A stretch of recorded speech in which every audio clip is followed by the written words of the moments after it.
ఒక్కొక్క పాట ఆ రోజారంలో ఎక్కడ ఓం నమో నారాయణాయ, ఓం నమో నారాయణాయ,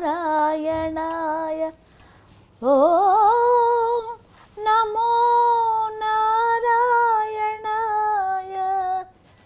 ఏమిటి ఆ పాట? ఆ పిల్ల పళ్ళు వరుస రోజు రిహార్సల్స్ వచ్చి కూర్చోబెట్టేవారు. 7 ఏళ్ళు పాపం ఆ పిల్లకి. ఓ పక్కన ఇద్దరా, ఓ పక్క ఇది పాపం. చూడు చూడు ఆ చిత్రపు నారాయణమూర్తి గారు ఏం యాక్ట్ చేసిందండి. అబ్బబ్బబ్బబ్బబ్బా, ప్రాణం పోసింది నా పాటలకి. పాటల్లో ఏం లేదు, రాజేశ్వరరావు గారు కష్టపడ్డారు, వచ్చాయి పాటలు. కానీ వాళ్ళ ఫేసుల మీద వస్తాయి చూడండి, అప్పుడు దానికి పవర్. డైరెక్టర్కే అదంతాను. అంటే అనుకుంటా, ఒక్కొక్కరు ఒకటి అనుకుంటూ ఉంటారు అంతే. నేను ఇది అనుకుంటున్నాను, మీరేమంటారో తెలియదు. హిందీ దిగ్గజాలు, గాయక దిగ్గజాలు మొహమ్మద్ రఫీ గారు, కిషోర్ కుమార్ గారు, వారితో మీరు ప్రయాణించారమ్మా కొంత? విజయగార్డెన్లో పాడామమ్మా. రామారావు గారు పిక్చర్ తీశారు కదా. అప్పుడు రఫీ గారు చాలా చాలా మర్యాదస్తుడు ఆయన. రఫీ గారు చాలా రఫీ గారు తెలుగు ఎంత బాగా, ఎంత ముద్దుగా పాడారు. బొంబాయిలో కూడా ఒక పాట పాడాం. రామచంద్ర గారు అక్కడ తీశారు. వీళ్ళదే, ఎవరిది, మా కృష్ణ గారిది. నయాదారు డబ్బింగ్ చేశారమ్మా.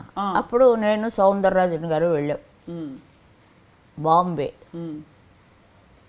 వెళ్ళినప్పుడు వాళ్ళు పాడుతున్నాను నయాదవర్ పాట, హిందీ టు తమిళం. అప్పుడు ఆ పిక్చర్ తీసిన ప్రొడ్యూసర్ వచ్చారు.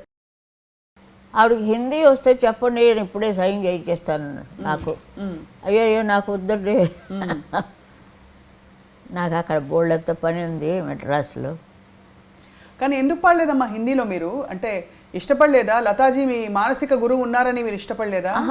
అలా కాదు, అదే మనసులోనే పెట్టుకోవాలి మరి. నేను నాకు నచ్చలేదు, అందుకే బాంబే సైడ్ వెళ్ళలే. ఇక్కడే నాకు సరిగ్గా ఉన్నప్పుడు ఒకరికే న్యాయం చేయగలం, అందరూ కావాలి అని వెళ్తే.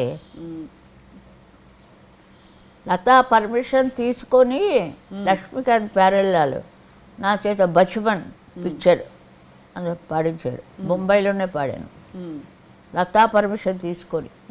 అందుకే సార్ లతాజీ పాంచ్వా బెహన్ ఉంది రెండు, చాలు నాకు ఈ జీవితానికి.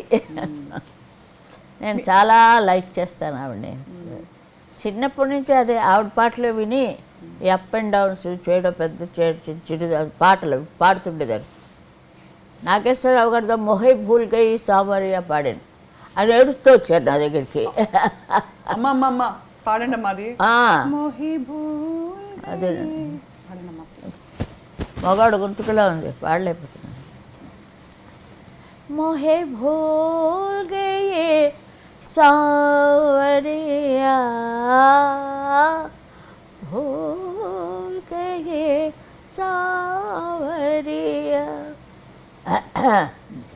జీరలు కానీ ఇంకా ఎంత చక్కగా తిరుగుతుంది మా గొంతు. అది పాడేటప్పుడు ఆయన కదా ఏడుపు వచ్చేసింది, వెంటనే పాట ఇచ్చేసి. అది ఫస్ట్ కన్నతల్లే పాడాడు. కన్నతల్లి